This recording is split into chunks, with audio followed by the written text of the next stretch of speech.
What's up, everybody? Welcome back to Beyond the Grade Media. This is Josh here, checking in on you out there in YouTube land. YouTube, however you found me, wherever you're at right now, give yourself a quick little stretch and a bend. Work off some of that stuffing, a little bit of that turkey leg, am I right? Make sure you got some rations and some hooch in your old canteen, maybe a little bit of cash on the barrelhead, because the following film from Craig Zahler is going to take you down the road a piece. It's kind of a long sit at 2 hours and 13 minutes, but this is one of my favorite films to recommend. One of my favorite movies. I probably watched it like 15 times since it came out. I watched it again last night, then kind of caught up again. I watch this movie all the time. I think that it's incredible. I know that it's divisive. I don't give a shit. I think that it's great to be back talking nothing but horror, right? Bone Tomahawk. It's a Western horror, but we're going to get into that too. Welcome back. G is for gore, and I am just giddy and glad to be here. Check it out. Craig Zahler is one bad hombre, a modern-day Renaissance man, a maverick, and a director with a unique vision and love for the grit and passion for the ultra-violent graphic exploitation films of the 70s and the 80s. So far, he's yet to make a film that I haven't loved, so naturally hearing about him taking a turn at a bold cannibalistic Western, I was all in. But first, a little backstory about my upbringing, which is really just a tale of two sets of grandparents in the films each side watched, right? On the one set, there was just a handful of VHSs to choose from: Trials of Life, When Grizzlies Attack, nature documentaries, Boxcar Willie, and Planet of the Apes. Planet of the Apes was as good as it got at my grandparents' house. Unless it was Halloween, then they would stay up and let me watch Dracula, Frankenstein, right? They had those. I don't know where they kept them. But my grandfather hunted moose and he drove a Mack truck. And to this day, I've retained a stupid amount of knowledge about the outdoors, Alaskan moose, Kodiak bears, and a love for survival films. The other set of grandparents, they didn't seem to watch a movie that came before the 1970s. It was always old, boring, and slow. And so I watched a hell of a lot of John Wayne and World War II films, Clint Eastwood, and all of the spaghetti westerns. And at the time, I thought they were horrible, but like a good Western, they would eventually take control. You would start to sit back in the chair realizing that you're not getting a clicker anyway. And a Western would just take over. They usually had outlaws, gunfights, lawlessness, horse trading, stolen females, land disputes. And they were also usually ultra violent. There was no rhyme or reason. It was just like, you took my dead. 2015's Bone Tomahawk is set in the mid-1800s in a town bordering Texas and New Mexico called Bright Hope, an ironic namesake for what's fixing to happen. One of director Zahler's trademarks is not fucking around when his films open. No bullshit title cards, no credits, just a rusty blade and a throat slash helps set the tone.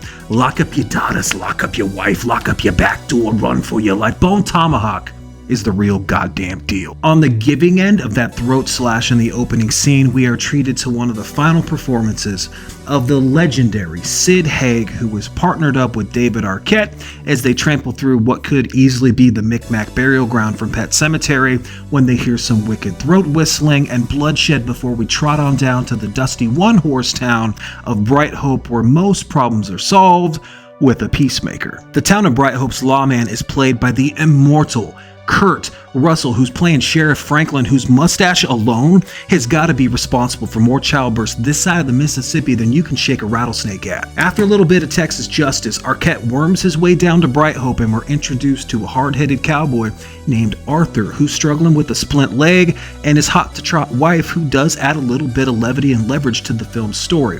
The film's story and the plot is really just an ensemble cast that's made up of gunslinger Matthew Fox, like I said, Kurt Russell, Patrick Wilson as Arthur, and then the backup deputy, who is the underrated Richard Jenkins. We learn after a night ramble that a drifter has come in, that's Arquette's character, and he has stolen something from a cannibalistic clan of native cave dwellers and buried it in Bright Hope, and they're a little bit pissed off and they want that something back. I think for me, what works so well about Bone Tomahawk is looking at it as kind of like a search and rescue mission, and where there's a posse that's rounded up to go after these prisoners, that it's almost like a road film in the desert as you're kind of tracking the prisoners through the miserably hot landscapes, the brush, the sweltering Texas heat. They're bickering, they're hollering, they're cussing the whole way. I had a blast spending time with the group of outcasts. Hats off also to the screenplay and the writing, because it gives plenty of room to grow and to care about each of the four with plenty of humor, plenty of grit, plenty of heroics. It does have a saggy runtime of 132 minutes, but because it's 132 minutes, Bone Tomahawk takes its time with the story and the rescue. There is humor, there's all kinds of there's advice, there's this weird, Richard Jenkins' character as the backup deputy. I don't know, man. He is so charming. The whole movie for me, it just feels very cozy. It feels like something I would have watched when I was a kid, minus some of the gore that we're gonna get to. Give me 3 hours on horses with these guys. It's so endearing and it's just whimsical. For me, I just think that part's really great. I really fucking love, getting through the desert and getting through the different, pueblos and landscapes as we're tracking this group of cave dwellers to try to find the prisoners. That's just gold, man. Them roughing it, going to bed, having just a few meals. Patrick Wilson kind of hobbling, his grit and determination. Let's talk about Patrick Wilson really quick. This is the role of his fucking life, man. His role as Arthur, coming after his wife, not only being super protective and a little bit jealous of Matthew Fox's character, the gunslinger. He is so fucking determined to get back to his wife. I mean, when it showed, spoilers for the rest of the way, he's dealing with an injury, he's fucking stubborn, he will not stay home. His wife is the doctor, so he yanks a little bit of her opium because he knows he's got to, hoof it across Texas and New Mexico to try to find this cave and try to rescue her. And he has to deal with what feels like extreme pain. You can see his knee getting worse and worse as he's going through the kind of rugged terrain and off balance. He keeps cracking it and they'll look at it and try to clean it. The doctor is also the deputy now, and so he's kind of telling him, hey man, you're gonna lose your fucking leg, and he loses it. Patrick Wilson just kills it in this role. I love him in Insidious. He's pretty good in a bunch of movies, or even as Ed and Lorraine from The Conjuring, but this is his role right here, man. Him as Arthur. It's a Patrick Wilson movie as much as it's a Kurt Russell movie. Let's talk Kurt Russell since we're right here. Kurt Russell is one of my favorite actors, right behind Jack Nicholson. I love everything Kurt Russell has ever done. Even those cheesy movies to Miracle, to some of those Disney movies. I've watched Kurt Russell my whole life. I don't know. I've always been who do you wish was your dad? I'm Kurt Russell, man. He seems like the best dad. Remember in Vanilla Sky when he's kind of playing the father figure to Tom Cruise when he's losing his mind, right? God damn, I love Kurt Russell, man. That mustache, he's got so much determination, so much grit. He just acts his fucking ass off. Him as the sheriff, man. I mean, everyone knows Tombstone. Tombstone's a 10 out of fucking 10.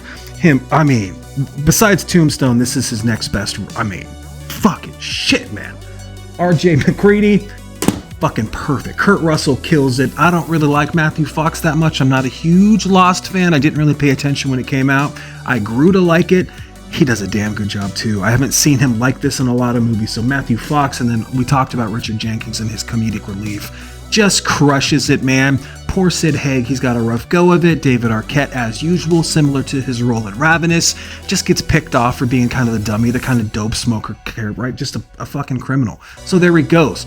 Personally, with my love for Westerns, I wish this film was an hour longer. Give me more primitive backstory. Give me more Kurt Russell. Give me more of that fucking mustache.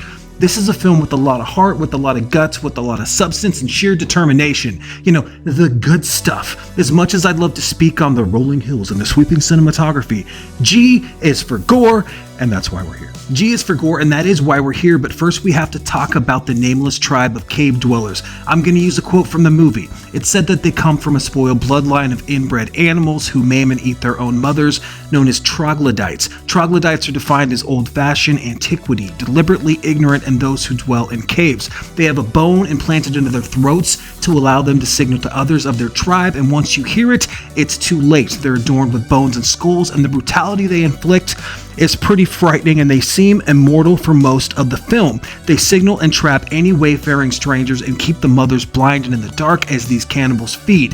The gore that comes in the middle, at the beginning, and the end of Bone Tomahawk is off the chain.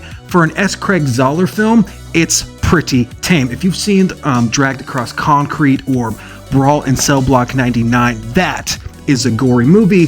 This has some gore, but it's very, very sporadic. It opens with some gore. It's got some kind of decent gore in the middle, but there's a scene at the end where there's a cave that they finally, they run up in there, and a man is completely split in half, and they show everything. That's pretty much it. There is another scene where there's some guts and stuff. There's a lot of great blood on screen. There's a lot of practical effects, but for the most part, the gore is relatively tame. If you're not used to watching gore and horror that shows a lot of that, it's going to be probably the nastiest thing you've ever seen.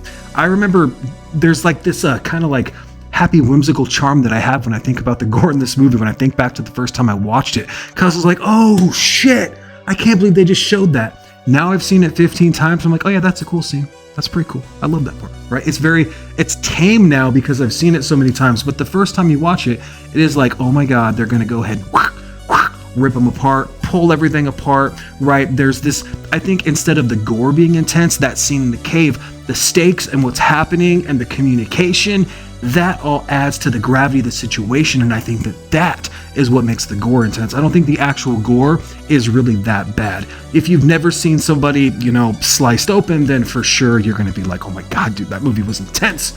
But I kind of love it. G is for gore. The cave dwellers themselves are frightening. I think that they are awesome. I wish that there was more of their backstory.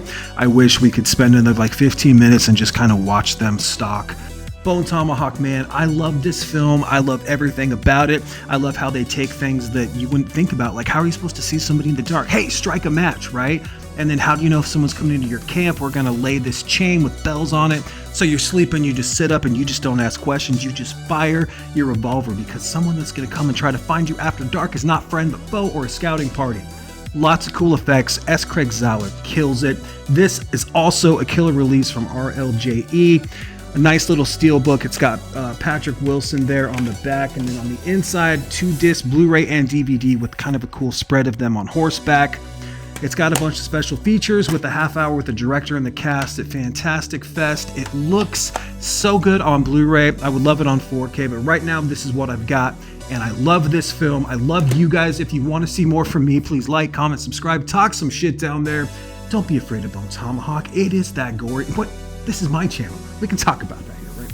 Also, since I have you here right now, a bunch of people requested Pink Flamingos. It is live on my channel. It is not being shown to anybody, so go ahead and click on that. You were interested, it's there. Another pretty badass thing that happened today was we crossed 100,000 views. Thank you so much. I cannot even imagine. That's crazy. That's absolutely nuts to me. 100,000 views. We're 6 months in, baby. We're going for 200,000 in the next 6 months. So thank you guys so much. Continue, like, comment, subscribe. I appreciate you. Take care of yourselves. Cheers.